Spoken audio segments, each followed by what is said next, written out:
Okay, so here we are in Covenant Community 101, and this is going to be part 2, which is the journey begins. The journey begins. And if you know, last week we talked about basically all of the different subjects, or at least a good chunk of the different subjects that we want to cover in this Covenant Community course. We'll call this like a 101 course on all the things that you may want to learn as a person who's thinking about being a part of the covenanted community, the covenant community. And so when we go through this process, I want us to try to either remember when we were in the position that I'm going to describe here, how it all begins and walking through this process. And if you can't remember that, realize, even though for you it may have been a little bit different or it's so long ago you don't remember it, that this is what everybody else is going through right now who's new, who's coming into this. And so we want to address from that perspective, what is the process and what are the steps that we should be going through and are likely to be going through as we are being called or drawn into covenant. And if we're being drawn into covenant, we're being drawn into community. So here's my best understanding after all of the years of experience that I have of what I've talked to people about and how they've expressed their journey. And in my opinion, the journey is almost always the same for everybody. It begins with the creator of the universe disturbing your peace, your shalom. Wherever you are in your life, at some point, he disturbs your shalom. In other words, you're chugging along, either you're happy or you're miserable or some state in between, but you've been sort of just going along the way you've always gone along, and at some point, he disturbs that whole apple cart. He overflips the apple cart on you and gets your attention. Now, it's not something necessarily that's overt and obvious. It may be something as simple as feeling like something's wrong. Maybe not sure what that is, but, as to what is wrong, but you just feel like something's just not right. Something's wrong. Or it may be feeling like something's missing. And you're just kind of maybe even chugging along pretty happy, but there's something just not there that's missing. You know that something's missing. Or maybe it's some combination of these two. So maybe you realize that something feels like it's wrong and something's missing. And so that seems to be the commonality with everyone, is that as they go through the process, and as you talk to people who are going through this process, realize that's where they start. And so if you're talking to someone who has not had his shalom disturbed yet, or her shalom disturbed yet, they're not ready for the conversation that goes after that, the next steps. See, I want us to go through a course here of discussing the normal process and steps that all of us likely go through. And so step 1 must happen before step 2. And so you don't start off trying to convince anybody about keeping the feast and Shabbat if they haven't had their shalom disturbed yet. If they're not having a feeling that something's wrong or something's missing. You know why? Because it's not until that point that they are going to start searching for the answer to the what is missing and what's wrong. They're not looking for any answers at that point. And so here you are offering all these solutions and answers and information, and they're like, why? I'm fine. I don't have any need for any of that. It's got to start with him creating the need to seek, to search, to ask, to knock, etc. And so please realize that as you're talking to your family, you're talking to your friends. Some of you, this is you right now. You're in that place of just starting to ask and seek and knock. But if you've been doing this for a long time, remember that you're not going to get anywhere with anybody till they're ready to be doing that also. That is the beginning of the process. Let's turn to Matthew chapter 7. Okay, Matthew chapter 7. I'm going to read a couple of verses in here. In Matthew 7, and we'll begin in verse 1. Because I want us to understand, because it's important for us to recognize not just ourselves and thinking about how we're going through this journey, but to realize that this process is common to everyone. And unless someone is going through the process, there's no reason to try to disturb their shalom and try to sort of on your own create the situation that has to come from above. He's got to disturb their peace. So when I'm talking to somebody and they may say to me, what do you do for a living? And I say, well, I'm a rabbi. I'm a Messianic rabbi. And they go, oh, what's that? And I explain. Then the next thing you know, they may want to get me all engaged in this whole conversation about what we believe and everything else. And I'm quick to ask them, where are you in your kind of walk? Oh, I'm blessed and in favor, and my church is so good, and blah, blah, blah. They're not ready for this conversation. I'm not picking on them. I'm not mocking them until now, if they say to me, well, actually, my walk's kind of confused right now because I just feel like something's wrong or something's missing, or they may be ready. Now, they may not, because he has to disturb it pretty good before they're actually ready. Because just when he first, and some of you can admit this also, when he first disturbed your peace, you weren't ready to hear anything, but you were still looking. But in the beginning, you're looking for what you like and some answer that's going to feel right and not disturb your whole life. But then eventually the need to find the actual real answers becomes so great that you don't even care if it disturbs your whole life, because your whole life's already disturbed. He's already messed you up enough that you got that itch you can't scratch, that you're willing to go ahead and do almost anything because you want to have the answers. So just because a person's starting to have that kind of understanding that something's wrong or not right or missing doesn't mean they're ready for the whole conversation yet, but they're getting there. And so when I talk to somebody, if they tell me that they're happy and just cruising along spiritually, they're not ready. They're not ready. All I'm going to do, I am going to disturb their shalom, and all that means is I'm going to piss them off. I'm not going to disturb their shalom the way the Father does. See, when the Father does it, you start looking for answers. If I do it to you, you just want to throw something at me. Or not friend me anymore, or unfriend me on Facebook, or whatever it is. You're not going to want to relate with me anymore. It's not going to stimulate you to seek answers. If I disturb your peace, you're just going to be mad at me. Do you see the difference? And we have to remember that when we're interacting with our brothers and sisters and parents and cousins and friends and coworkers, look for the signs that their peace has already been disturbed by the creator of the universe, not by a person. Because that's the way this process works. Okay, Matthew chapter 7 and verse 1, it says, do not judge lest you be judged, for with what judgment you judge, you shall be judged. And with the same measure you use, it shall be measured to you. And why do you look at the splinter in your brother's eye and do not notice the plank in your own eye? Or how is it that you say to your brother, let me remove the splinter out of your eye, and see a plank is in your own eye? Hypocrite, first remove the plank from your own eye, and then you shall see clearly to remove the splinter out of your brother's eye. So we're laying this out from verse 1 because I want you to see the theme of where Yeshua is going. Because he's going to get to this at some point as we get a little further down, this asking and seeking and knocking. Because, you know what? You're starting to judge. You're starting to look at the splinters in your brother's eye and everything because your peace is disturbed. And instead of looking at you, you're looking at everybody else for being the cause of the problem. I think that's part of why we use this as a lead into verse 7 when he tells you, ask and it shall be given to you. But I think a lot of the times when our shalom is disturbed, our first default response is to go and look and blame somebody for why it's disturbed. That's why people point the finger. Oh, it's the Messianics. Oh, it's the Hebrew roots. We're blaming everybody. Instead of realizing, no, your peace was disturbed by the creator of the universe, your heavenly Father. Okay, he disturbed your peace because he wanted you to ask, seek, and knock. So he starts off with don't judge. Don't go ahead and try to get the splinter out of your brother's eye. Don't be a hypocrite. Verse 6 says, do not give what is set apart to the dogs, nor throw your pearls before the pigs, lest they trample them under their feet and turn and tear you into pieces. Now that's a verse for what we were just talking about, which is, and once you are getting answers, don't just throw all this great stuff at everybody because they're going to just want to do what? Tear you to pieces. Anybody have that experience? You went to family, friends, and coworkers, and they just wanted to rip you apart and tell you what an idiot you are and how you're now deceived and now you've lost your salvation and all this other blah, blah, blah. You're going right to hell. And you've been called everything there is, haven't you? See how these verses lead in? He says, rather, verse 7, ask, and it shall be given to you. Seek, and you shall find. Knock, and it shall be opened to you. For everyone who asks receives, and he who seeks finds, and to him who knocks it shall be opened. Or is there a man among you who, if his son asks for bread, shall give him a stone? Or he asks for a fish, shall give him a snake? If you then, being wicked, know how to give good gifts to your children, how much more shall your Father who is in the heavens give what is good to those who ask him?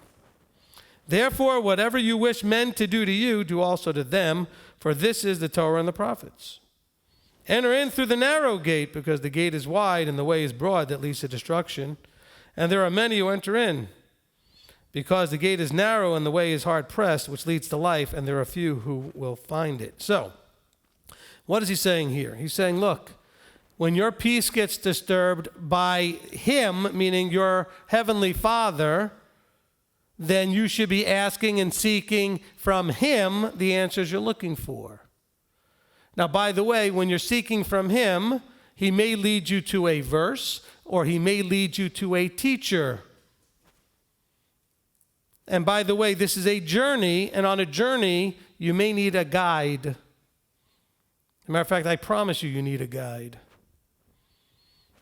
A lot of you have been on trips and gone other places, like outside of where you're used to, like outside of your country. And when you didn't you ask people about where the place you were going? Didn't you do a little research and study up about the place you were going? You needed some guidance about what is it like over there? Because I've never been over there. And by the way, when you're going through this journey, Abba's asking you to go someplace you've never been. He's asking you to go and live a life you've never lived in a way you've never even considered living. And so it behooves us to get and go find someone to guide us through that journey. If you go and ask your friends who are not having their peace disturbed, do you think they would make really good guides? Because that's what a lot of people do. They start finding all this stuff, and who they call? They call their brother the pastor, or their sister the pastor, or they call these pastors, these Christian mainstream people, about the journey they're going on, which is taking them completely in a different direction than the mainstream. What kind of guidance do you think you're going to hear? Put that down. That's dangerous. You don't need to be messing with that. That's the guidance you're going to get. What's wrong with you? Don't you know that was all done away with? Blah, blah, blah. Why not seek someone who's already been walking the journey for a long time, knows where all the landmines are, has the map to the landmines, and knows how to get through the minefield so that you don't get blown up by your family and friends and coworkers and everybody else? But you're going to need guidance. But he says here, as you're going through this, when he disturbs your peace, you're going to ask, and it will be given to you. Seek, you'll find it. Knock, and it'll be opened. The problem is, we don't seek and ask and knock correctly. What do?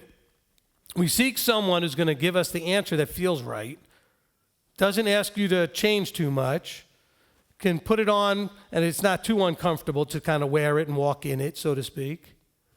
Instead of just wanting the truth, the whole truth, and nothing but the truth, no matter what it looks like.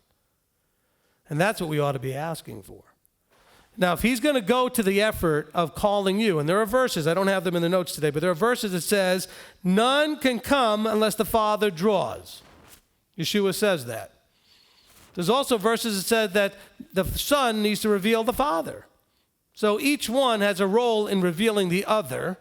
And if they're doing that with you, if they're drawing you, then you need to be seeking your answers from them and those that they have anointed and appointed to represent them as guides.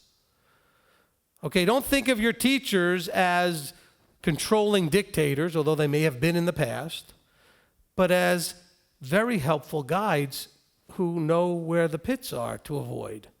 And know where the cliffs are so you don't fall off the edge and all those other type of things. Because some of you love to walk right up at that edge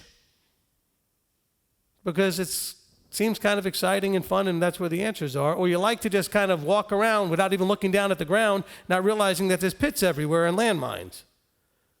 But there are people out there that can help you. That's why in Ephesians 4, Paul tells us that the fivefold ministry guides are supposed to be in place until we all come into the fullness of the measure of Yeshua, which has not happened yet. Why? Because we need those people to guide us. They are there to help and be guiding us in the path. So here we are. We're asking, we're seeking, we're knocking, but we have to realize that we really need to be about doing that because in Isaiah 55, let's go there, we're instructed that we ought to seek Yahweh while he may be found because there may be a time when he won't be found when we're seeking him. Let's begin in verse 1. We're in Yeshayahu, Isaiah 55. Oh, everyone who thirsts, come to the waters, and you who have no silver, come, buy and eat. Come, buy wine and milk without silver and without price. Why do you weigh out silver for what is not bread, and your labor for what does not satisfy? Listen to me, and eat what is good, and let your being delight itself in fatness. Incline your ear and come to me. Hear, so that your being lives, and let me make an everlasting covenant with you, the trustworthy kindness of David. Now notice there's some active things in here. You are being asked or instructed here to incline your ear, which is something you actively participate in. It's not something that's by default. You have to choose to pay attention. That's really what inclining the ear is. Listen attentively and come to me. Hear, so that your being lives. Verse 4, see, I have given him as a witness to the people, a leader and a commander for the people. See, a nation you do not know, you shall call, and a nation who does not know you to run to you. And a nation who does not know you run to you because of Yahweh your Elohim and the set apart one of Yisrael, for he has adorned you. Seek Yahweh while he is to be found. Call on him while he is near. Now, we may not understand what it means to have a time when he may not be found, but you know what? You should, because it's not like an end-time event necessarily. You cut yourself off when you sin. You cut yourself off when you choose to get off of the path of righteousness, when you choose to get off the path that leads to the kingdom, and you go left or you turn to the right. And as you're turning to the left or to the right, guess what? He is not as easily found off the path. He's going to wait for you to come back on the path, and then he'll talk to you. And so he says, look, seek while he is found, call on him while he's near. How do I know I'm right about this? Look at the next verse. Let the wrong forsake his way, and the unrighteous man his thoughts. Let him return to Yahweh, who has compassion on him, and to our Elohim, for he pardons much. So this is that whole idea of teshuvah. You've gone off to the left, you've gone off to the right, you've run backwards. Whatever you've done, instead of walking forward and staying on the narrow path, and we talked about that in Matthew, right? Narrow is the path. Wide is the one that leads to destruction, but narrow is the path that leads to the kingdom. And so he's saying here, look, you need to, when you get off the path, you need to return to Yahweh. That's the idea of teshuvah, to turn around and get back on the path. He says, for my thoughts are not your thoughts. Neither are your ways my ways, declares Yahweh. Okay. We're going to get into quite a bit about the battlefield of the mind. That's where this is all taking place. Your biggest struggle is in the battlefield of the mind. You want his ways to be your ways instead of your ways to be his ways. In other words, you want to mold him into your image instead of you being molded into his image. He says, your thoughts are not my thoughts. It's not in man to even know how to guide his own feet. The way that seems right to a man leads to death, to destruction. He's saying here, look, let the wrong forsake his way, the unrighteous man his thoughts. And now he's telling you that your way, your thoughts, the way you would want it done, the way you think it should be, he says, they're not my thoughts. He says, my thoughts are not your thoughts. He says, neither are your ways my ways, declares Yahweh. For as the heavens are higher than the earth, so are my ways higher than your ways, and my thoughts than your thoughts.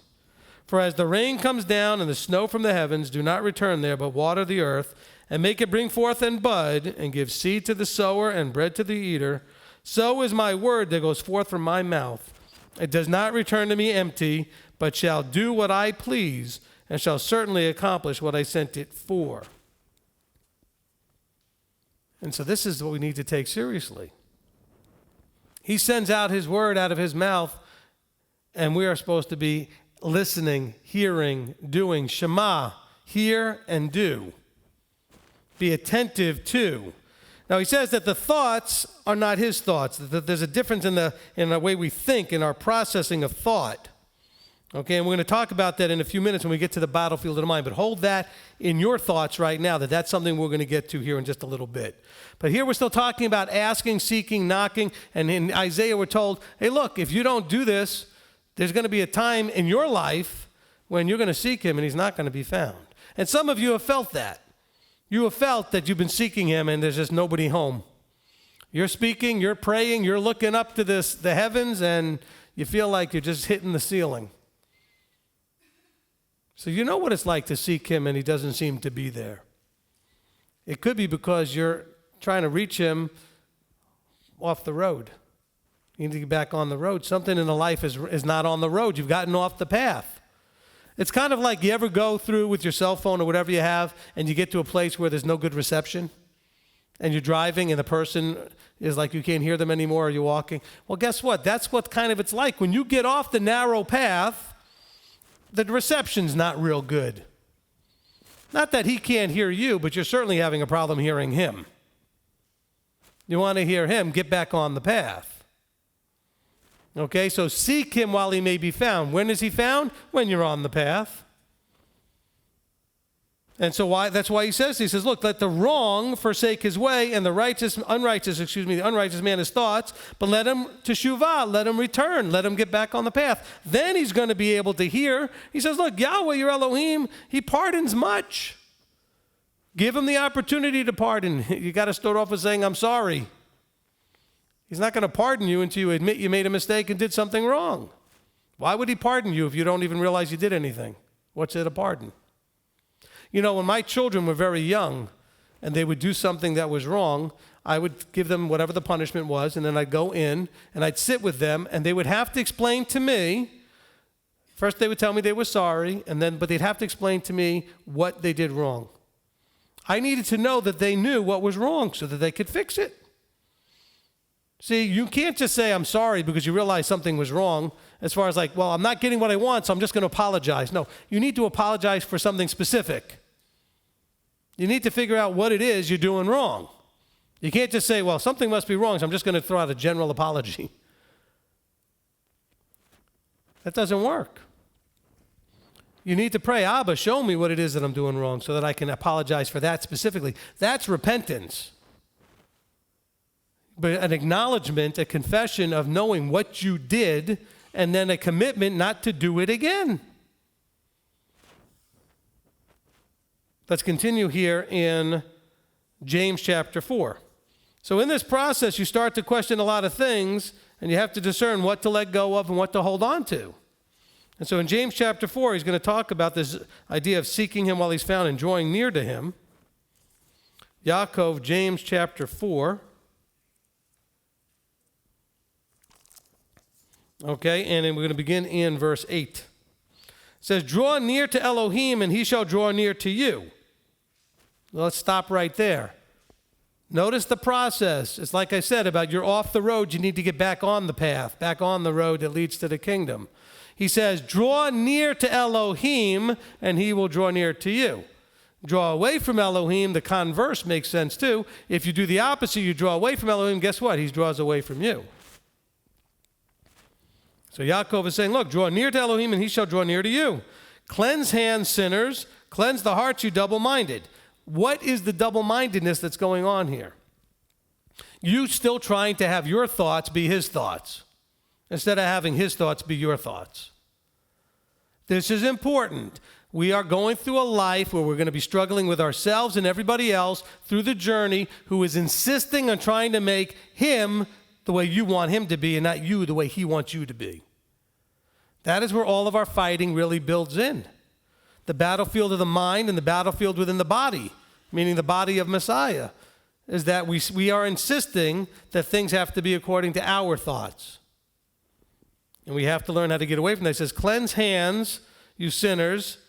Cleanse the hearts, you double-minded. Lament and mourn and weep. Let your laughter be turned to mourning and your joy to dejection. Humble yourselves in the sight of the Master, and he shall lift you up. So what is he talking about here? You've heard me read this many times. I think he's talking about the fact that there are things that you absolutely love, truly enjoy, that you no longer can have. And he says, look, stop holding on and justifying having it. Let it go, but go through that whole process of taking that joy and all your laughter and let it be turned to mourning and dejection. In other words, go ahead and cry over it and get it out of your system already and just let it go. Because there's so many things that you just won't let go, and that's causing you all kinds of problems. See, when we start this journey, We're going to be asked in the journey. Remember, we're starting at the beginning here. We're asking, we're seeking, and knocking. We're realizing that something's either wrong or missing. And as he starts to answer while we're asking, seeking, and knocking, he's going to start to show you some things that you are not going to like. I don't mean he's going to show you things about you that you're going to be like, oh, I don't like that. He's going to show you things that he wants you to do that you don't want to do, and things that he wants you to stop doing that you don't want to stop doing. And that's going to cause you all kinds of problems. Because the battle is over who's in charge, you or him. You see, when you were in wherever you were when he disturbed your peace, you were still mostly enjoying a relationship with him on your terms. You went to wherever you went when you wanted. You did as much as you felt like doing when you felt like doing it, etc. There weren't really a whole lot of rules in mainstream Christianity that, you have to do this and you have to do that. You need to stop this and you need to stop that. But now when you come and realize that he actually has instructions, rules, ordinances, commandments, and whatever way you want to put it, now all of a sudden that's going to mess with, but I don't like that. Why do I have to do that? I don't want to do that. But I like this. Why can't I have that? Why do I need to stop? I enjoy this. See, now all of a sudden you're going to have this struggle between who's in charge. And that's part of the beginning of this journey. And when you talk to some people who are brand new at this, realize and have mercy and compassion on them that they are going to be struggling more than someone who's been doing this longer, because in the beginning there's so many things you have to change, with how uncomfortable it is to change. There's very little in life as stressful or uncomfortable as change. There's guys who've done the hierarchy of stress, the stressors in your life, and they're all going to be things that are major changes. Losing a spouse or loved one is like number one, because that creates a massive change in your life, to lose someone you love. Moving physically from one location to another to live. Changing jobs. Anything that is change is highly stressful. It disturbs our shalom, our peace, our comfort. It's the unknown to some degree. How can I live without that person? How will I live in this different neighborhood? How will I live in this and act in this different job? All these changes. Change is stressful. You get children. That's stressful because you didn't know how to handle children before you got them. Now you got children, what do I do? Then you get stressed when they leave. Okay, now I don't have any children around, what do I do? Any kind of change is stressful. And so here, he's saying, look, there's going to be things that you're going to have to let go of. You're going to have to make a decision. In this process, I said here, we're going to have to come up with a discernment to know what to let go of and what to embrace. Now, it's not going to be easy because the waters, unfortunately, are very muddied. And they're muddied because we have an awful lot of people out there who are very much holding themselves in positions that, okay, let me say this in as polite a way as I can. I won't say that they're choosing to hold themselves up as experts, but they're putting themselves out in a way that others will interpret that they're experts. Is that fair? Okay? Maybe they're not walking around going, I am an expert. But the way they present themselves, and they make their videos, and they make their podcasts, and they put out their materials, they are conveying a level of expertise that you're supposed to then be impressed enough with to listen to their point of view. And quite frankly, you can hear everything that you could possibly want to learn in terms of coming into alignment with your Creator. You can learn from 75 different people and have 75 different views. So it's not so simple as saying, okay, this thing that on one hand, one person tells me I can have it, the other person says I can't. One person says I can do this, another person says I can't. They're all reading the same book, they're all reading the same verses, and how come one says yes, one says no, one says do it this way, one says do it that way? Matter of fact, there may be 75 different flavors of all of those things. And so it becomes really tough. This is why you need the guide. You need to go and find you a guide.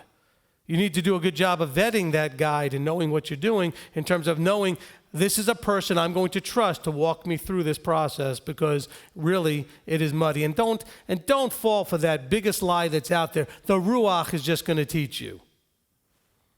I'm not insulting the Ruach, by the way. The Ruach is guiding you. The Ruach is helping to draw you to maybe a teacher. The Ruach is the one to disturb your peace.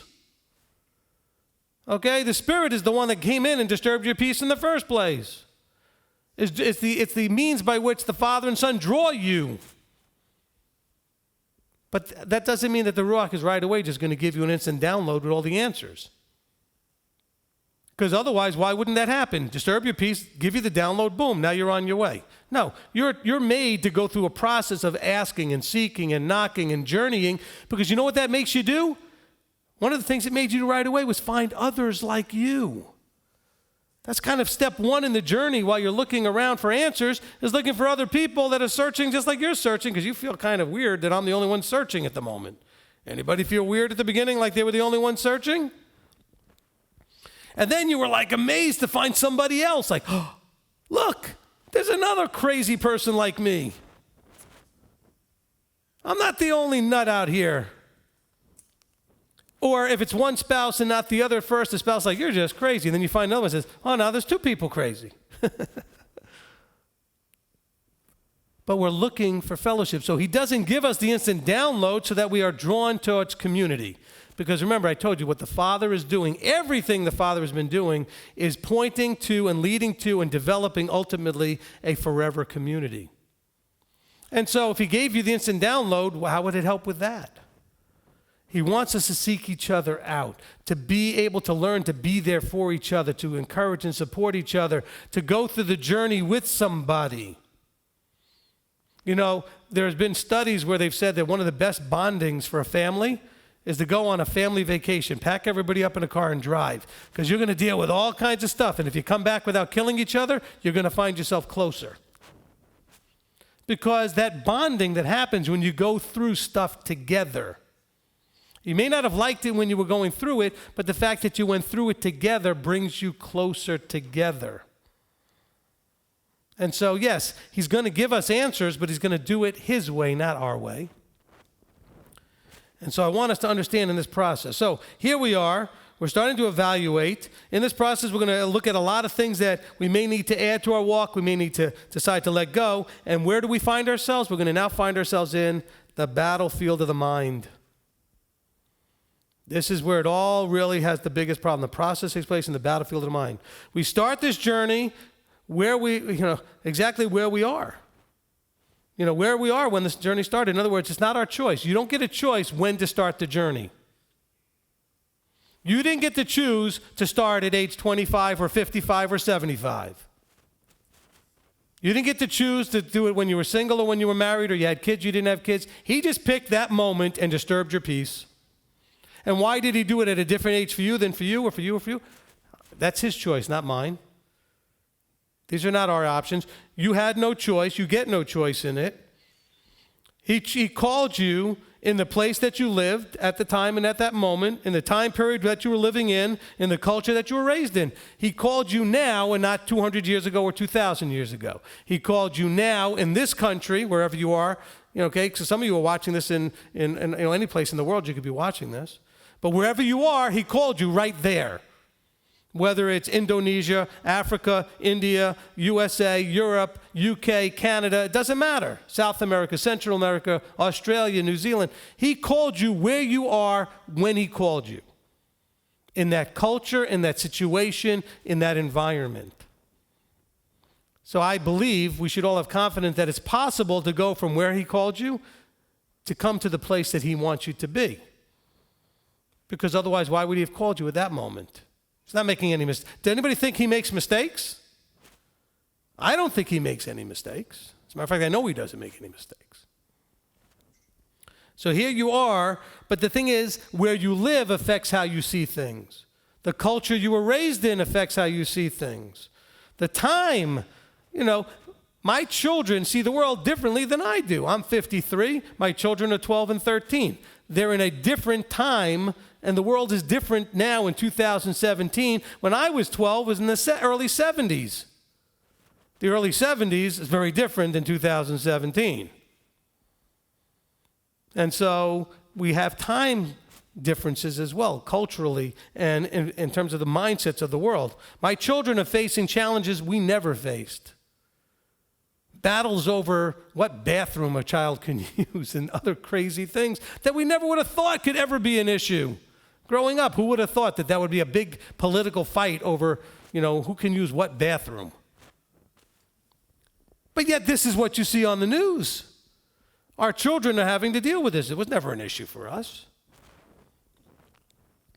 When we have to make a conscious choice to choose Yah as He is over our own version of Him, which has been shaped by our personal preferences, our self-sovereignty, cultural, whatever it is, whatever made our preferences and molded our preferences, and our interaction with Babylon. So what we have to do is we have to make a conscious choice to choose Yah as He is over what we want Him to be, the version of Him. That's what we fight over.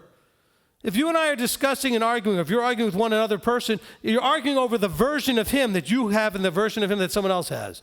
You have your own sort of version of how you see Him instead of how He is. We have got to stop fighting. We've got to make a conscious choice to choose Yah as He is over how I think He should be or how I want Him to be or how everybody around me has told me He is or whatever influence is in there that influenced your preferences. This is the battle of the mind. Are you ready to accept Him as He is? You know what? He did a lot of things in this book and said a lot of things in this book that in today's modern mindset, you may go, ugh, why'd He do that? He told Saul, through the prophet, go kill everybody. Samuel told Saul, kill everybody, women, children, cattle, everything. Some of you are thinking, wow, that's pretty harsh. Do you accept Him as He is? He's done a lot of things in Scripture that are wonderful. To all who look at it will say, wow, that's wonderful. Other things He's done that are wonderful that we sit here scratching our heads going, I don't see how that's wonderful, because you can't see it doesn't make it not true. You just can't see it. So again, we have to make a conscious choice. See, this is one of the biggest problems that we have in the body, is that we're all walking around unconscious. We are. We're walking in, a state of existence instead of a state of awareness. What do? You wake up in the morning, you do your morning routine, whatever that is. You have coffee, you have breakfast, whatever. You get up, you get dressed, you shower, whatever your routine is, you go to work. At the end of the day from work, you go back home. You got a routine at home at night. You eat something, whatever you do, you watch something, you do whatever, you pray, you read, and boom, you go to bed and you start it all over again the next day. And it's kind of like you become as a person, kind of like you ever drive home and then wherever you were and you get home and you don't even remember how you got there? Because you make that trip so often you weren't even aware that you drove. Am I the only one, right? Okay, so here you are. Life has become that way. It's you're just existing through it. The only time that you actually wake up is if something messes with your routine. A health issue or a person or something comes in and messes with your routine. But otherwise, you're just chugging along existing. He doesn't want you to exist. He wants you to live. Yeshua said, I came that you would have life and life more abundantly. Now, abundant life doesn't mean the name it, claim it gospel guys. You can have total abundance in your life and not own a thing more than you own right now. Abundance is a mindset. It's a heart set. Because you have to be conscious to be abundant. And so here we are now. We have to make a conscious choice. We have to make an aware, understood decision that I'm going to accept Him as He is and not as I want Him to be or how everybody else is trying to convince me He is, but how He is. And I'm going to accept that that is what I need to see. Now, let's go to Revelation 18. Because I also added into the end of this thing, is that part of the reason why we have a problem with our personal preferences is that we have this problem with our interaction with Babylon. Okay, I'm going to tell you, Babylon is not necessarily a physical place, although it is. There was actually a physical place called Babylon, and there was a kingdom of Babylon and all those kind of things. But Babylon is the system that keeps you away from your Creator in a proper manner. In other words, from truly embracing and interacting with Him correctly. And so we're told in Revelation 18 and verse 1, "And after this I saw another messenger coming down from the heaven, having great authority, and the earth was lightened from his esteem. And he cried with a mighty voice, saying, Baval, the great, is fallen, and has become a dwelling place of demons, a haunt for every unclean spirit, and a haunt for every unclean and hated bird, because all the nations have drunk of the wine of the wrath of her whoring, and the sovereigns of the earth have committed whoring with her, and the merchants of the earth have become rich through the power of her riotous living. And I've heard another voice from the heavens saying, Come out of her, my people, lest you share in her sins, and lest you receive of her plagues. Because her sins have piled up to the reach of the heaven, and Elohim has remembered her unrighteousness." Now look, one of my good friends, and I mentioned him in the last teaching, is my good friend Curtis down in New Zealand. He does a lot of teaching about Babylon, and he uses some very strong language that may be offensive to people, and I'm going to use some of it today. We don't realize that the metaphor here is whoring, okay? And I'm going to use the metaphor. You may not realize it, but you still have her in bed with you. Babylon may still be sitting there, laying right next to you in the bed. In other words, it's the mindset, the behavior, the thought process, the heart that's being influenced by this system called Babylon. And he wants you to come out of her. We'll say the idea of get out of bed with her, kick her out of the bed. She's influencing how you're thinking. She's influencing how you're behaving. She's influencing. It says that all the world is drunk of the wine and the wrath of her whoring. Oh, we think of it as the overtly obvious things, like the big 10 things like stealing and murdering and committing adultery. No, it's the mindset that you are creating him in your image.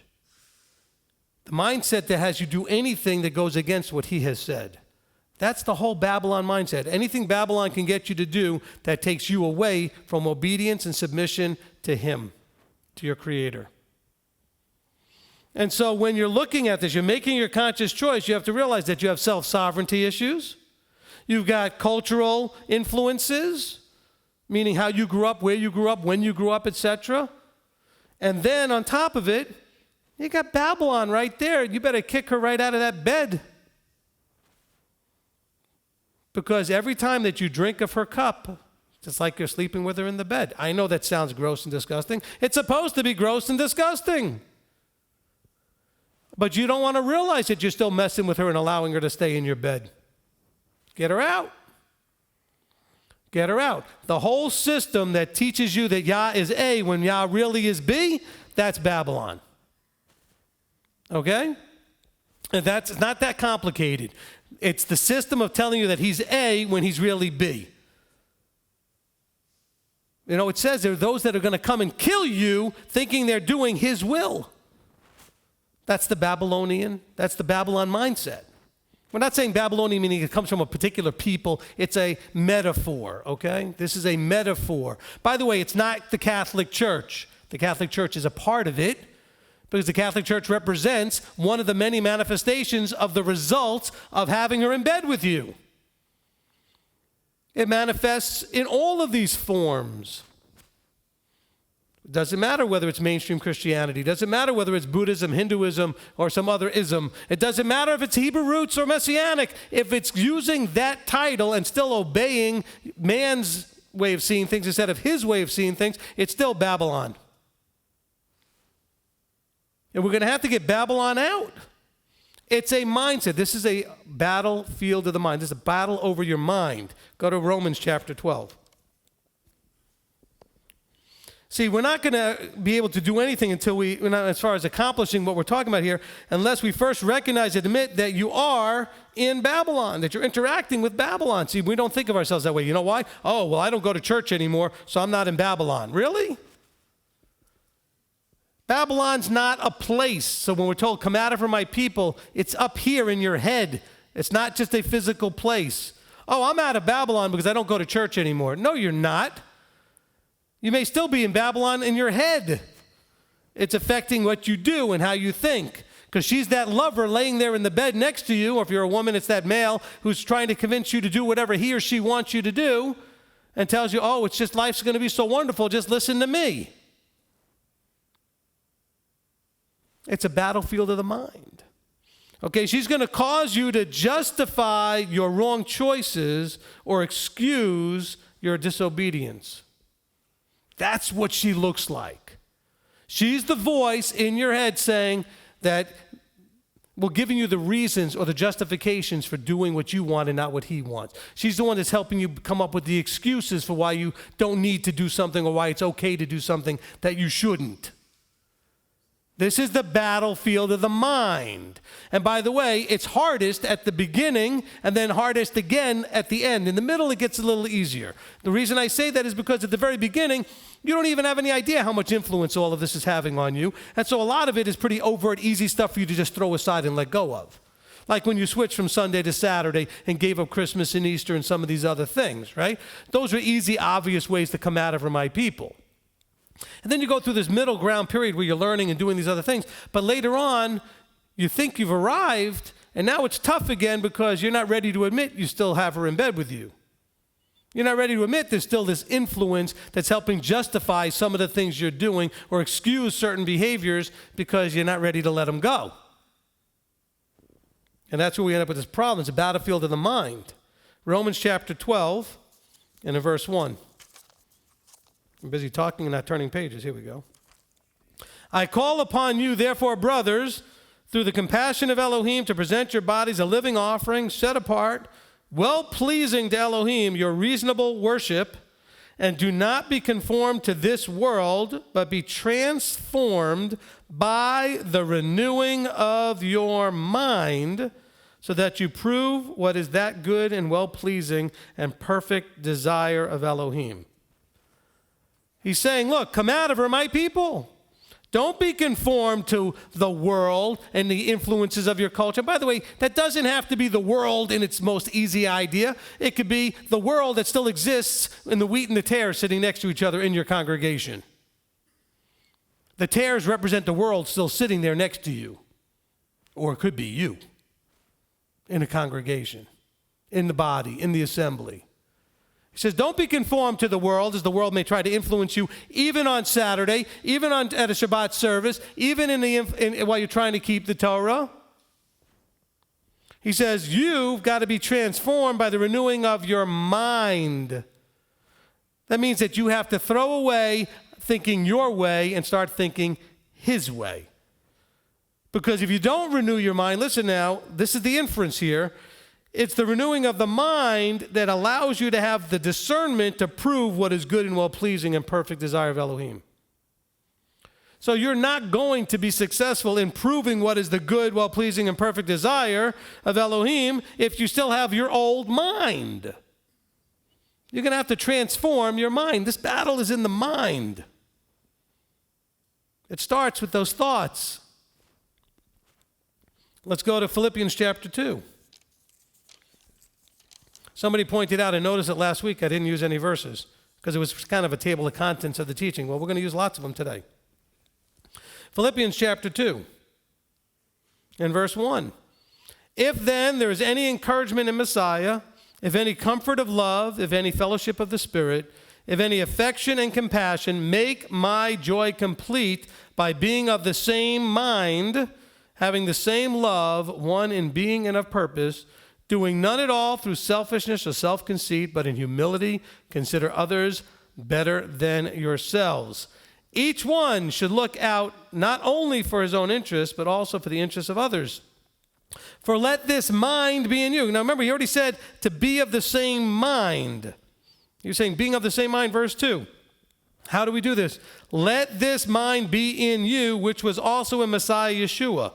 But the three-letter word that's screwing your whole deal up is let. So you're expecting him to do this for you. He's going to wave his magic wand and boom, you have a brand new mind. Shaul didn't see it that way. He told the Philippians, you need to let this mind be in you. The inference is that if it's not in you, it's because you're not letting it. You want to go look in the mirror and say, I've seen the enemy and it's me. I'm the problem. See, we're so good at blaming everybody. Stop blaming everybody. Take the blame and get over it. Go back to James chapter 4. Lament and mourn and weep and get over it. Humble yourself before the master and say, yes, I realize I'm the problem. Help me. How do I do this? I don't know how to let the mind be in me. How do I let his mind be in me? The mind of Messiah Yeshua. How do I let that be in me? You know, it was in Romans, it was talking about that giving of yourself is a reasonable sacrifice. It's not even like a big deal. It's like your reasonable obligation to lay down yourself to be remodeled and remolded by the master potter. But are you willing to lay down that sovereignty? See, this is the big battle. See, when you were chugging along wherever you were before he drew you, you were happily living or unhappily living a life of a mixture of what you thought you understood about your Creator, if anything, and the way you saw life. And now he's saying that mixture doesn't work. We're going to have to get you out of the mix and only see it the way I am. He says, I want you only to see things the way they are and the way I am. You don't get a say. That's part of the problem. We want to have a say. He says, you don't get a say. I made you. You don't get a say. I can't tell you how many times as a parent, and you probably have experienced this, and if you don't have children, you might remember this from when you were a child. Do you remember your parents saying to you about something nobody asked you?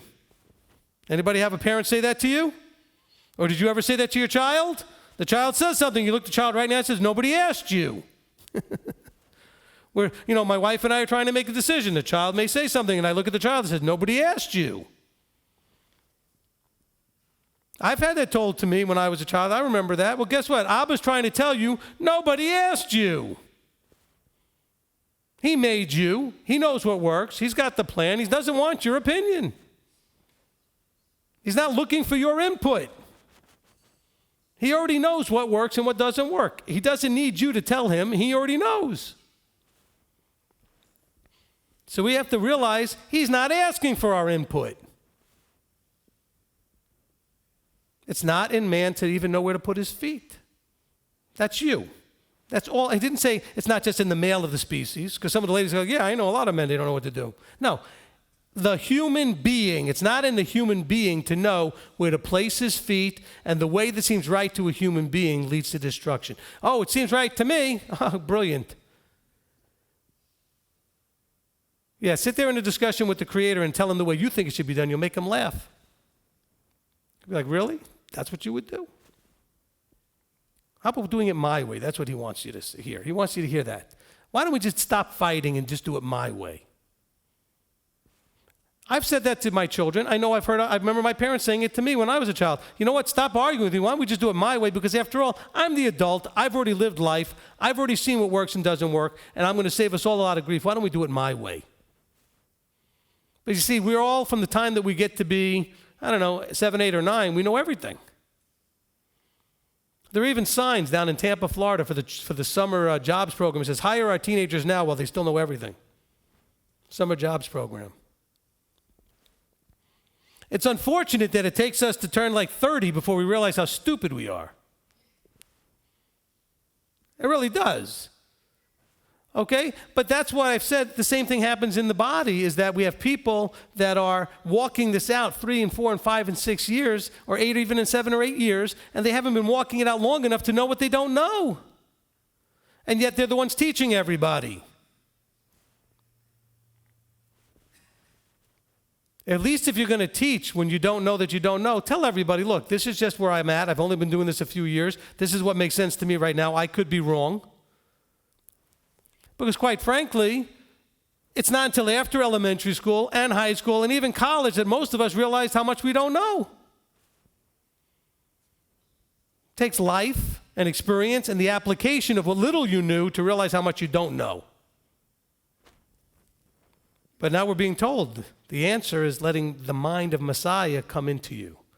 But you've got to let that happen. You have to have, we talked about being conscious. You have to make a conscious choice to let the mind of Yeshua be in you. We're desiring to be conformed to the image, or are we desiring to have him conform to our image? Which way is it that we're desiring? Are we still trying to justify that our image of him is right, as opposed to realizing that his image of him is right? And we've got to get on board with that. Because that's what you see going on and on and on and on and on within the body and within yourself and in your walk, is that we're still trying to make him what's comfortable and preferable to us, instead of getting us in line with him. Our preferences, our likes, our dislikes, etc., are essentially on the wrong side of the battlefield of your mind. This is the essence. These things are on the wrong side of the battlefield of your mind. You know, what are we looking for? We're looking for the truth, right? Go to John 8. You want truth? Well, you can't handle the truth. I don't know. Maybe you can, maybe you can't. Most of you struggle. Okay, John chapter 8. Now, this is a verse quoted all the time in the mainstream, but they don't quote it correctly. Okay, in John chapter 8 and verse 31. Okay, in John chapter 8 and verse 31, it says, "So Yeshua said to those Yehudim who believed him, 'If you stay in my word, you are truly my disciples.'" And so, by the way, this is talking about an incredibly important part of the process, which is called discipleship, which is why I said you need to find a guide. We call that guide the discipler, and then you become the disciple. You're looking for someone to disciple you in the walk. That's what Yeshua trained. He trained disciples and then sent them out and said, "Go make disciples of the nations and teach them to go," and so on, making disciples. Disciples are a very close, tight teacher-student relationship. He says, "If you stay in my word, then you are truly my disciples." That's what discipleship is about, staying in the one discipling you's word. And by the way, Yeshua is telling him that people will say this, "Oh, well, I don't need to get in the word of a man." Okay, if I'm discipling you, it should be because you see me saying and teaching you what Yeshua said, who said and taught what his Father said. You see, Yeshua said, "If you stay in my word," he didn't feel the need at that moment to remind them that if you stay in my word, you're staying actually in the Father's word. He says, "If you stay in my word, then you're my student." But he also tells us in other places, because everything I say is what the Father told me to say. Everything I do is what he told me to do. So by definition, the discipler is the guide towards something that was taught to the discipler as he was discipled. So you're looking, as Paul would say, for example, Paul would say, "Imitate me as I imitate Yeshua." Yeshua said, "Imitate me as I imitate the Father." The role of the discipler is not to turn you into him, but to turn you into the one all the way up the chain. If I'm discipling you, I don't want you to become me. I want you to become Yeshua. That's the whole point. But the thing is, if you don't know how to become Yeshua, you may need to find somebody who can teach you and help you get through that process. So he says here, if, there's the big word there, there's the two-letter word. We had the three-letter word let, now we got this two-letter word that really messes everybody up, the if. If you stay in my word, then you're my taught ones, and you shall know. Who's going to know? The taught ones. He says, it didn't just say, if you stay in my word. He said, if you're going to be discipled by me. So now we know that knowing, this is the key word, we're going to understand what the word knowing. He says, you shall know the truth, and the truth shall make you free. So you got to have a knowledge, an intimate relationship with truth. The discipler, his job is to have you come into a relationship with truth. Not informationally, but relationally. So you don't just have information about truth. You actually are now interacting, walking in, and relating with truth. It's no longer just words and information that is floating around in your head. He says, and you shall know and have a relationship with the truth, and the truth in that relationship shall make you free. Shall make you free. So hold on to that thought right there. So we have this knowledge of the truth and this understanding of the truth. Now, we don't have the time to turn there. I'm going to give you the verses. In John 14, in verse 6, Yeshua says, I am the way, the truth, and the life. We've said this a lot, but I want it to be on this recording. John 14, 6, Yeshua says, I am the truth. Then we have Psalm 119 in verse 142, which tells us that the Torah is truth. Okay, that's in Psalm 119 in verse 142. In verse 160 of Psalm 119, it says, the entirety of your word is truth. How many truths are there? 5, 6, 10? 1. And then we're told in John 1 in verse 14 that the word put on flesh. So the word that is truth put on flesh, which is truth. What did I just show you? I just demonstrated to you that Yeshua is the walking, talking, living word, living Torah. So when we look at verse 31 here in John 8, it says, let us know that we are to, in order for us to be disciples, what do it mean? It means we need to be discipled, and then we have to learn what truth is, and then we have to have a knowledge of that truth, a relationship with truth. What is truth? We have to have a relationship with Yeshua, with the Torah, with the Word. This is all the truth. And if you have a relationship with the truth, guess what? You'll be set free. That makes a whole lot more sense than just getting a bunch of information somehow sets you free. In Matthew 28, we're told in verse 19 and 20, therefore go out and make disciples. I quoted that already, but I want to tell you where it is. In Matthew 28, 19, it says, go make disciples of the nations, teaching them. Okay, so for those who think that they're supposed to learn only from the Ruach, well, Yeshua told them specifically at the end of Matthew that they're to go out and teach, which means that we're supposed to find people like this to teach us. He says, teaching the nations. Okay, in verse 20 it says, teaching them to guard all that I have commanded you. That's the people you want to look for, someone who can teach you to guard all that Yeshua has commanded you. This is the beginning of your journey. Your journey is going to get really weird and screwed up if you don't get a good teacher, because you're going to end up going off wherever that teacher takes you, and hopefully that teacher's taking you down the straight and narrow. You need to find a teacher that's been discipled and knows how to disciple. Well, hurry up and squeeze this in here. In 1 John chapter 2 and verse 3. Because I want to complete this part today, and hopefully we'll squeeze this in. 1 John chapter 2 and verse 3. And by this we know that we know him if we guard his commands. And the one who says, I know him, and does not guard his commands is a liar, and the truth is not in him. This goes back to defining that knowing thing. If you say you know, which means you have a relationship with, and do not keep his commands, and clearly you don't have a relationship with him, and then the truth is not in you, you're a liar. So what is the truth? We're going back to John 8. If you stay in my word, you are truly my taught ones, you are my students, you know me, and then that truth or the knowledge of me, Yeshua, the word, the Torah, will make you free. He says, look, if you know him and you know the truth, then you would be keeping the commandments. So if you say you know him and not keeping the commandments, then you're lying about really knowing him. You may know about him. Christians all know about Messiah. They just don't know him. They think they do. And I'm not trying to insult them. You thought you did too.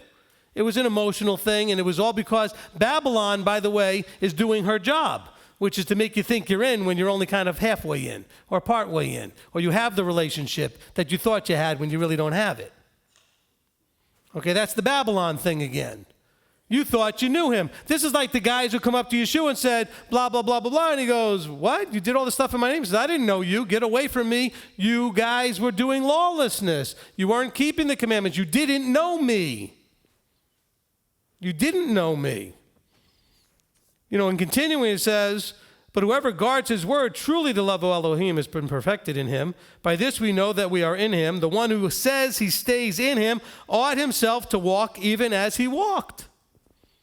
That's the beginning of this journey, is to figure out how do we walk as he walked. Well, it's going to start by winning this battlefield of the mind battle. You got to choose that I'm going to look and find out how he walked, not the way I want to interpret it to my best advantage.